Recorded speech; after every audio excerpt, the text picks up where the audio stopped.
Run, river, run, run through the hills. Run, river, run to the sea.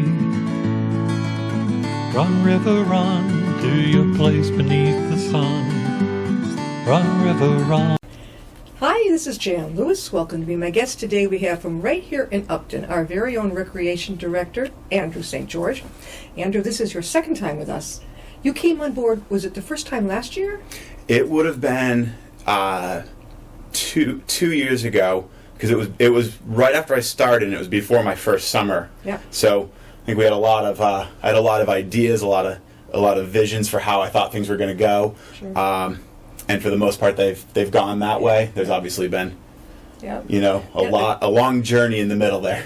Well, we've been to one of the, you should go. I mean, I highly recommend it. Go to one of the Recreation Department meetings. Everybody's welcome. And boy, they really, they'll talk about things. They don't just kind of push it onto the road.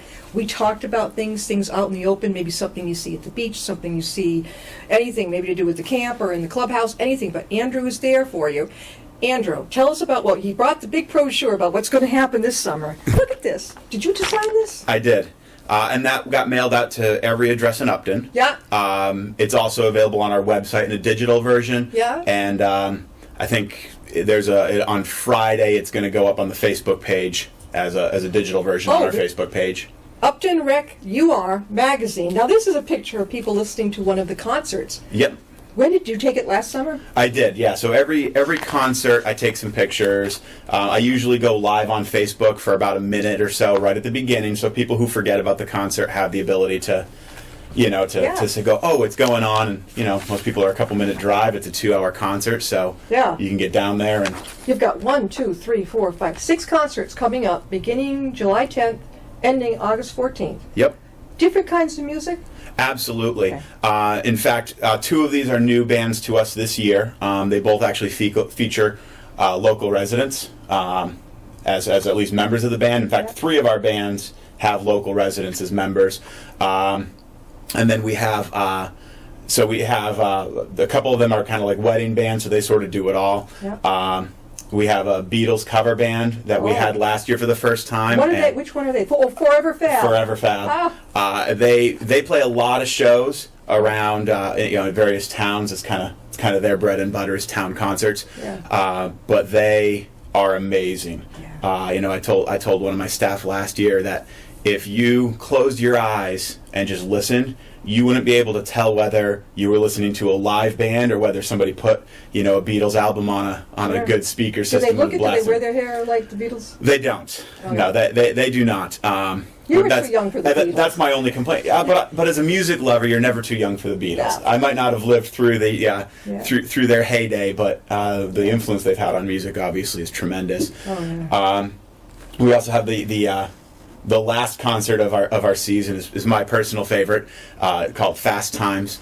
They are an 80s cover band, an era that I did live through, and they do go all out. Yeah. So one of the guys last year had a mohawk, multicolored mohawk, played a keytar. They had the animal print spandex, and they went all out on a show. Yeah. The music was amazing. The band was amazing. So what if it rains? Is there always a date people can? It depends on the band. Some bands have the availability that we can have a rain date for them. Yeah. Usually, what we do for a rain date would be we would tack it on to the next Wednesday at the end of the season. Yeah. It's a good idea. Just because it's tough to be saying Wednesday night, and then all of a sudden be like, this one's Thursday, Yeah. So there's been some times where we've had a little light rain and we've still had the concert, simply because it didn't look like it was going to rain, and by the time the band gets out there, they've kind of already fulfilled their requirements. So if we got to pay them, they might as well play. We're talking with our recreation director, Andrew St. George, and we're going to get on to all the highlights of what's happening over there this summer. But, a lot of us, all about that. A lot of us who love our town beach. I mean, to me, it's like a spa. But we've had a little trouble with some of the people from out of town coming over, and the blasting, I had friends from Milford, and they came, and they had to leave. She says, we sat down, it was quiet for a minute. Someone came in on this side. Someone was way over here. They just, it's just bam, in your face, and then emptying a, what do they use? Hibachis? What are they using? Yeah, emptying it in the beach and in the water? Yeah, so we've heard and seen over the years that people bring small charcoal grills or sometimes big charcoal grills, and not only do they create a lot of smoke that, depending on the way the wind's blowing, could blow right across where everybody is on the beach. You got asthma, forget it. Yeah, but we've seen that those have been getting dumped into the water, into the grass. I saw it. Yeah. And our DPW, those guys are amazing. They do an amazing job cleaning it up. So if you don't see it happen, you probably don't know because they're doing such an amazing job keeping that area clean. But but the fact of the matter is it's a safety issue. I mean, obviously we want the water to be clean. I would hate for somebody to dump coals and set a tree on fire or something like that. So this year we're trying to eliminate some of those kind of, I guess kind of nuisance activities. Yeah, definitely. It's not just out of towners. We get I believe today the day we're here filming.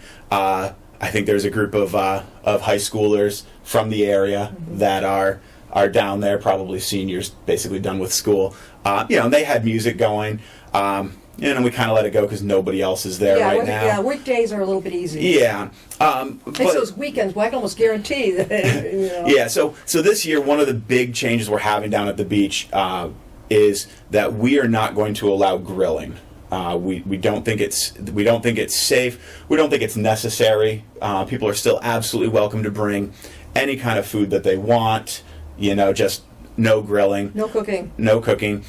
We are allowing with pavilion rental. If you're renting the pavilion for an event, for a family reunion, or whatever, we are going to allow cooking in that scenario. There's a specific place that's off behind everything. Right. No charcoal though. It'll have to be a gas grill simply because there's no charcoal to dispose of with a gas grill. And again, that's by permit. If you see this starting to happen, you've said, go ahead and now. There's somebody going to be there at the beach. Tell us to go to them or call the police. What do you do? So what we're going to ask people to do is talk directly to our staff that we have on site. I would say probably 95% of people, when you tell them, "Hey, turn down your music," they're going to comply.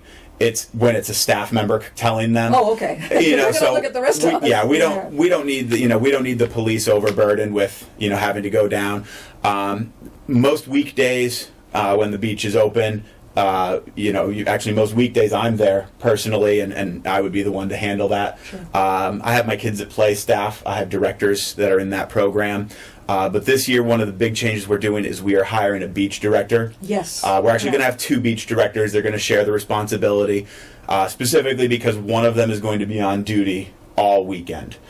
So that way they can trade off weekends or whatever. The lifeguard duty, those high chairs that everyone's sitting in. Don't worry, there'll be a lifeguard watching. Yeah, so we're adding a lifeguard this year, and that's just a matter of safety to make sure that we've got the whole waterfront covered. But within that position, one of those lifeguards is going to be the beach director. So there's somebody who's in a position of authority, somebody who has the ability to enforce the beach rules. The lifeguards have always had that ability, but we haven't.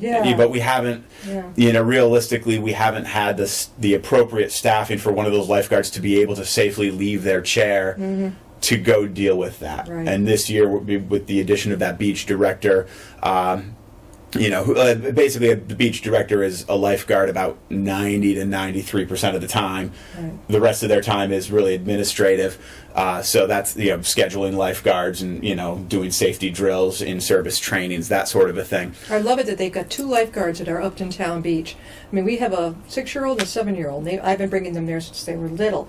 And it's always good to know that those guys are watching. Yes, absolutely. And this year, with the addition of the 3rd guard, that 3rd lifeguard is going to get stationed at the end of the swim area. So we've got, basically it's where the water meets the beach? Where the swim rope is, all the way out in the deep end. He's going to be out there. Yes. Because part of the issue is that with those 2 floating docks, the guards on the shore have a blind spot on the back side of those. I wondered about that. Yeah. As it is when the kids at play, kids go in, oftentimes one of the lifeguards would get out on the rescue board and kind of paddle around to the back just to see that area better. So we're going to station somebody out there at busy times. We're not going to have somebody sitting out there if there's nobody in the water, but they'll be there. Yeah. that enables them, first of all, to respond quicker to an emergency in the deep end. Sure. If it's somebody on shore, we got, it's almost 100 meters out, which, a good lifeguard practice is about 30 seconds from your chair to the person that you're rescuing. Right. At 100 meters, Michael Phelps can't swim it that fast. No. So if we hire the world's fastest swimmer, they can't get there fast enough. So by stationing somebody deep, now they're already there. And we've been very fortunate. We have had some what would really be referred to in the industry as assists. Not necessarily rescues. Lifeguards have had to leave their chair, have had to go out to somebody, but oftentimes it's somebody who realizes they can't swim, but they jumped off the wrong side of the dock. So they're holding on to the dock, but they can't go anywhere. Right. Or a couple people who start to struggle, but the guards get to them before there's any medical issue involved. So we've been very fortunate in that. I know. I went through one thing. It was in Rhode Island. There was a beach. I don't even know if there was a lifeguard, but it was a while back, and I was sitting on the beach, keeping my eye on my son, teenager. Oh, I'm fine. He swam out to whatever, the dock. And when he came back, he can swim, but when he came back, I just knew. He's struggling. He's going to go down. I raised it. I took life-saving. I got that kid, and I got him out. My mother saved me from drowning in Cape Cod when I was a little girl. It was an undertow that day. She went in and watched everything. Went and got me. It's watching. Yep. Your child's reaction. I knew something was wrong. I just knew it. You're right. And that's one of the big things that I try to stress to parents in particular is we have lifeguards when we have lifeguards on duty, when the beach is open, we have lifeguards there, but you should really always consider swimming to be an activity you partake in at your own risk. Mm-hmm. Those guards are there to help, but as a parent watching your child, when your child is struggling, what's normal for your child and what's not normal for your child. Oh, yeah. The lifeguards, by the time they realize that something your kid is doing is not normal, it might be too late. I mean, and they might be able to perform a rescue, but I mean, even in cases of rescue, there's medical treatment often needed. Brain damage can happen. I mean, even just like a post-traumatic stress disorder arising out of that incident. Panic, Yeah. So, as parents, you've always got to be watching your kids. So now we're going to cover a lot of stuff here. You have got. I cannot believe this. This is really happy stuff here. You're going to have yoga, Zumba, bombshell boxing, drop-in adult co-ed volleyball, plus Duba. Tell us all about this. Yeah, so a lot of these programs, this catalog is kind of our spring-summer catalog. So a lot of these programs do actually take a break over the summer. Yoga and Zumba and the bombshell boxing. All three of those take a break. What is bombshell boxing? That sounds cool. Yeah. Basically, it's a women's boxing class. They use the practice mitts, so they're actually they're not punching each other in the face or anything, but they're actually punching a person who's moving and all that kind of stuff. The punching bag thing? Well, they have a punching bag there if they have an odd number of people, but if there's an even number, you're going right up with somebody else. Right. Again, though, you're not boxing them; it's you're taking turns with practice. That's the name that they picked for it. It's a program that has been run through in the town here. I think it was at the Grange for a little while, and so the instructor had approached me asking about being able to run it at the town hall. But yeah, we just over the summer with people taking vacations and stuff. A lot of those programs they run by session, so they're it's an 8-week session. Mm-hmm. Most of them are generally between $50 and $80 for that 8-week session, which just depends on the program and the instructor. Do they do it on the beach, Andrew? Right on the beach? Those three Zumba and bombshell boxing happen in at the town hall in the gym. Oh, okay. Yoga actually happens at Memorial Elementary in the library. They got a cool little media room. I want to say it's like an octagon, but I can't quite remember. You know what kind of yoga it is? Is it the kind that's very relaxing, not all these different poses? This particular one is a little bit more of a relaxing yoga. We might be adding one that's going to be a little more of the intensive workout yoga, possibly just a different day of the week. Co-ed volleyball. That's going to be up at the beach, right? Actually, the volleyball, they go to Nipmuc. Really? Yep. The beach isn't quite level enough, so we're looking for, as a kind of a long-term goal, we are looking to be able to add some beach volleyball down there. But volleyball does run year-round. In fact, the summer is one of the busy times because all the college students are back around. Yeah. But that runs That's every Wednesday night from 8:30 to 10:30, and that runs year round. It's a $7 drop, and you can prepay online, that's pretty good. or you can just drop in and pay. Very good. I've heard rumors that after the game, they all go someplace out, Rose Garden or something like that to hang out and grab some drinks or whatever. So we are talking with Andrew St. George. He's our Upton Rec Director. He also is the legislative chair of Mass Recreation and Park Association. Crafts. Is it always for kids? Where's the stuff for grown-ups? Yeah, see, we're working on this because I think there's definitely a gap between what we're offering currently and what the Council on Aging is offering. Right, because Council on Aging, obviously, right. That's what I'm saying. Is we got this gap here. Yeah. They're sort of servicing that kind of senior demographic, and we're servicing kind of the younger demographic. And honestly, part of the issue that we have is really just physical space. Yeah. We don't have a building. We don't have indoor facilities. We can't use the clubhouse at the beach. The second floor is currently unavailable because of handicap accessibility, and on the ground floor.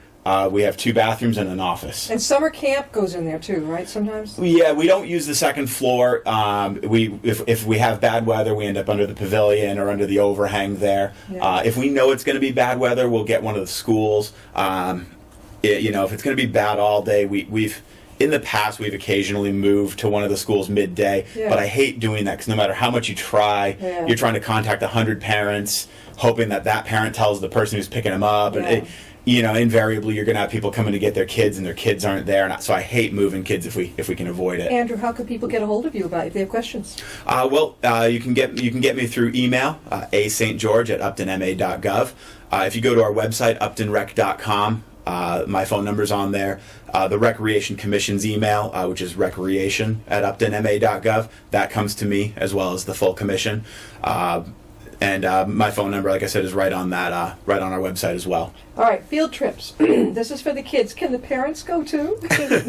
Not yet, but I'm totally open to an adult program here. Yeah, they're going to South Mixu, Ski Ward, summer tubing. How cool does that sound? It's so much fun, and Ski Ward has been awesome to me over the years. How can you? If there's no snow, how are they tubing down Ski Ward? So what they do is they have these plastic tracks that they lay down. Neat. And then the tubes, they're your normal inflatable tubes. Yeah, like a truck tire, that thing? Yeah, what you would use for normal tubing on snow, except they've got a hard plastic bottom on them. Yeah. So then they wet the plastic down, and they have 3 tracks, and they kind of, based on how much they wet it down, it dictates how fast it goes. Sure. So they kind of the slower track, and then they usually have there's one kind of off by itself and then 2 side by side. Yeah. Those 2 are usually a little faster because kids like to race themselves, race each other down them. They got the conveyor belt to bring you right back to the top. It's a lot of fun. Oh, I haven't tried that one. Breezy Acres, the water slides. Oh, I've never been there, but I hear it's a blast.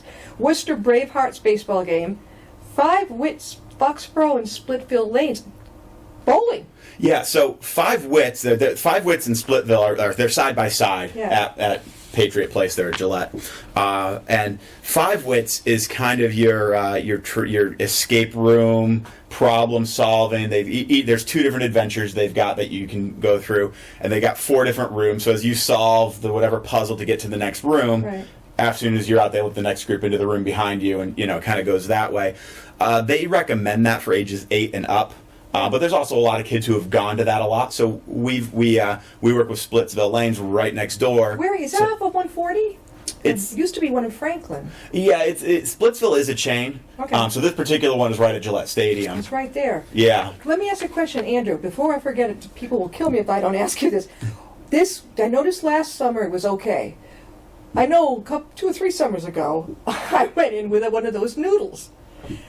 The whistle went off. Get out. You can't have it. Last year it was a lot better. The kids could take in a little tube. Is it okay to bring your tube in this year? So, really, we're not supposed to have anything in the water that is a flotation device unless it is a Coast Guard approved flotation device. Yeah. There are some times where exceptions are made, usually for our swim lessons, because that's considered a closely supervised swimming activity. Yeah. The reasoning is that you can drift out deeper than you can swim, and where a noodle, if you're floating on it, that's great, but as soon as you let go of that noodle, if you can't swim, it's gone. Whereas a life jacket, it's strapped to you. You That's know, okay. it's okay. What about one of those? We have one of those big. I actually bought it. A big tractor trailer too. Is that okay? Again, it's the same kind of deal. You can. I won't go anywhere. I know how to swim. Yeah, but it also, also something of that size blocks vision. So Okay. if somebody's struggling on the back end of it, and say you're floating, so your back's to them, and our guards can't Okay. see them.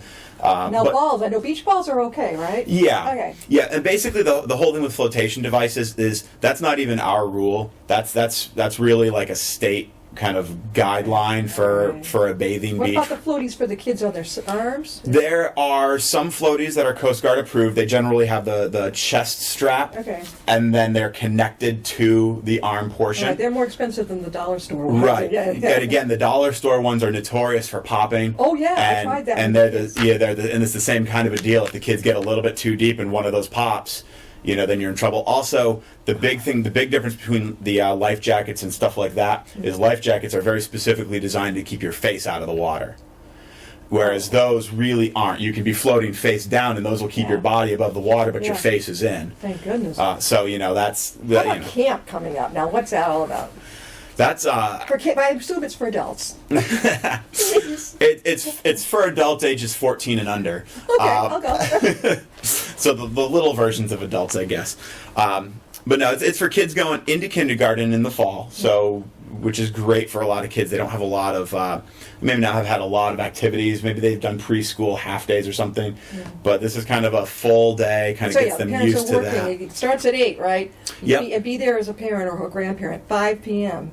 Yeah. Do you have the designated person list, right? So nobody can just walk in and take the kid. Oh, absolutely. If somebody who's not on the normal list is going to be picking up a kid, Yeah. we need something more than just a phone call. There might be times where we take a phone call, but generally that's if we know, hey, so and so is okay to pick up my kids, and then they call and say, I'm running late. So and so is going to pick them up. Well, we already know they're. You know now. We know they're approved. When does it start and when does it end? The camp. So it starts June 17th. Yeah, that's not far away. That's not. And that is a week earlier than normal because we had no snow days this year. I think we had 2 maybe. So school gets out almost a week earlier than a traditional year. So in fact, last year, I think it was halfway through the last week of June that school actually got out. So this is really like a week and a half earlier than last year.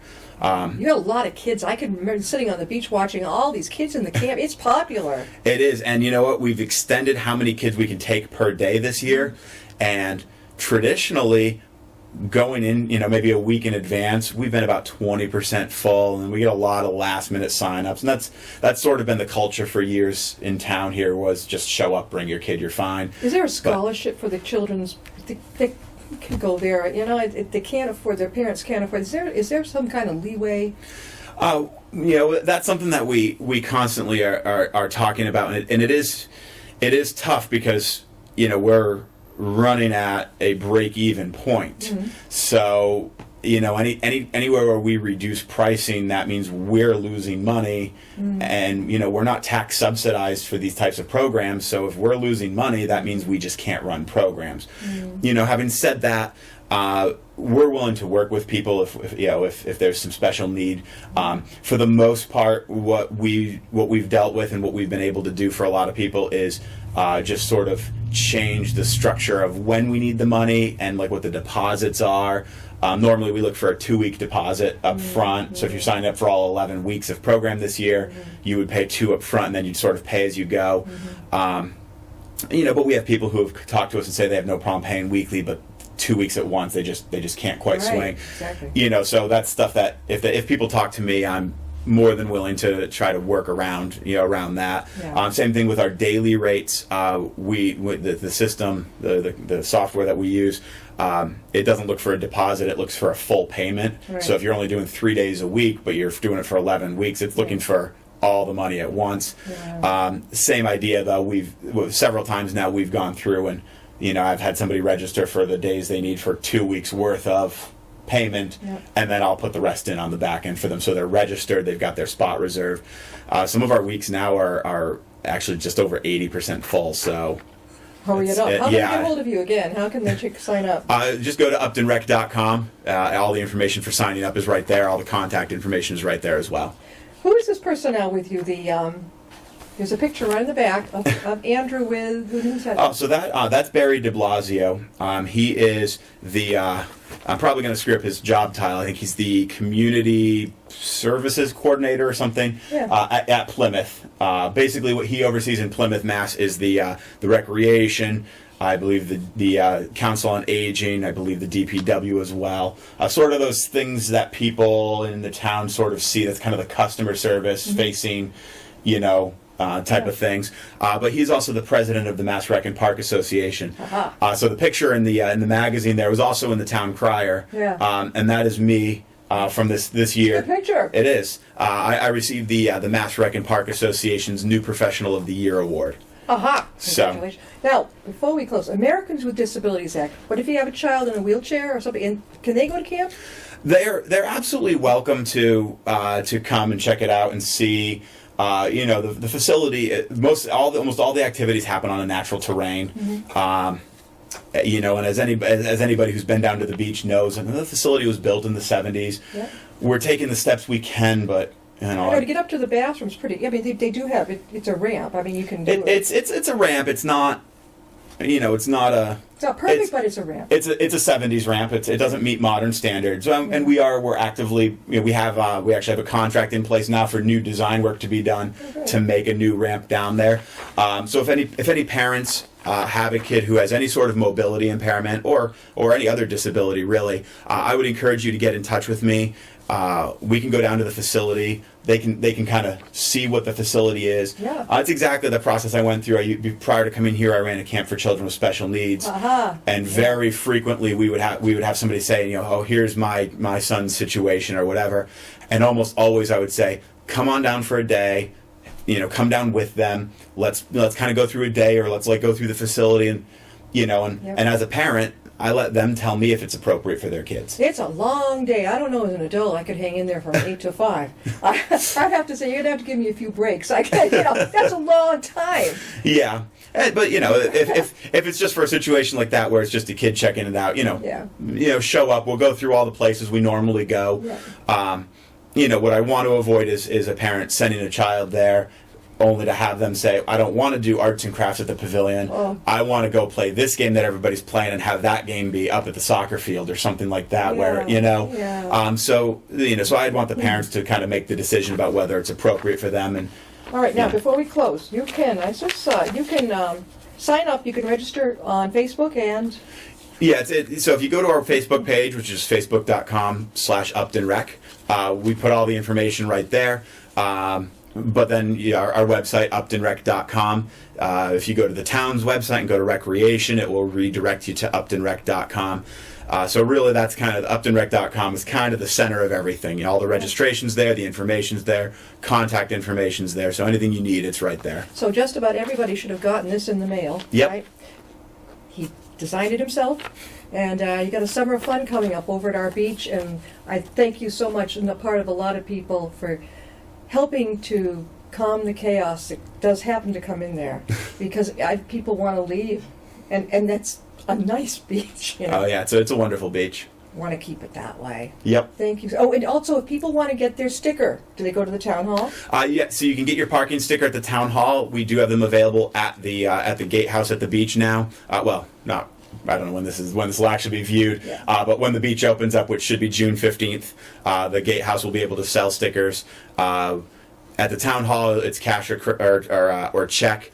Our website does have them on there as well, and at the beach, you'll be able to pay with credit card as well. If you're from out of town and you have a carload, how much is it? So actually, that's a good question. The rates have increased this year, mostly because minimum wage increased. So if you are a resident and you just want a daily, like you're only going to the beach 1 or 2 days over the summer, and that, it's $12 a day, which was up from $10, so a slight increase there. If you are a non-resident, it is $20 a day. If you want a season pass, it's for residents, it's $40. So basically, if you're going to the beach 4 times over the summer, get your season pass. We do have a non-resident season pass that's $100. And this is pretty much in line with what every other beach does. Our prices are a little lower than a lot of beaches, but we also have a bigger beach than a lot of towns and a bigger parking lot than a lot of towns. So we're a little less on that supply and demand side of it. We have a little bit more supply than other places in terms of what we can accommodate. Andrew St. George, our rec director, right here in Upton. Before we close, when are your meetings that the public could go to if they have something to talk about? So our meeting schedule, quite honestly, does vary quite a bit, simply because our commission members are generally involved with sports leagues and and recreational programs, because that's what they're interested in. Yep. So the best thing is always to just go on the town's website. We try to go for the second week of each month. Wednesday or Thursday is right the there standard. At the town hall. Yep. What time? 7-ish? Usually between 6:30 and 7. Again, kind of varies based on the commission availability. Where's it to go? If you want to talk about something or learn more about what goes on at the beach and anything else recreation, go ahead and go. My husband and I went too, and very smart people, and they will listen to you. Very important. The ears, they're listening. Thank you so much. Oh, absolutely. Good luck this summer at the beach. Start camp for us, will you? Grown-ups. I need more space. Oh, I was going to say, if you need more volunteers, you got one right here. Gosh, I want to go to camp again. I don't know if I liked it so much as a kid. Now I want to go. Gee, it'd be fun. Thank you. Absolutely. See you next time and be my guest.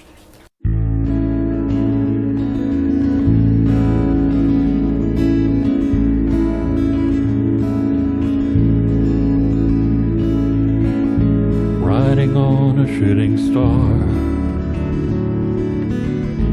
heading out toward a dream.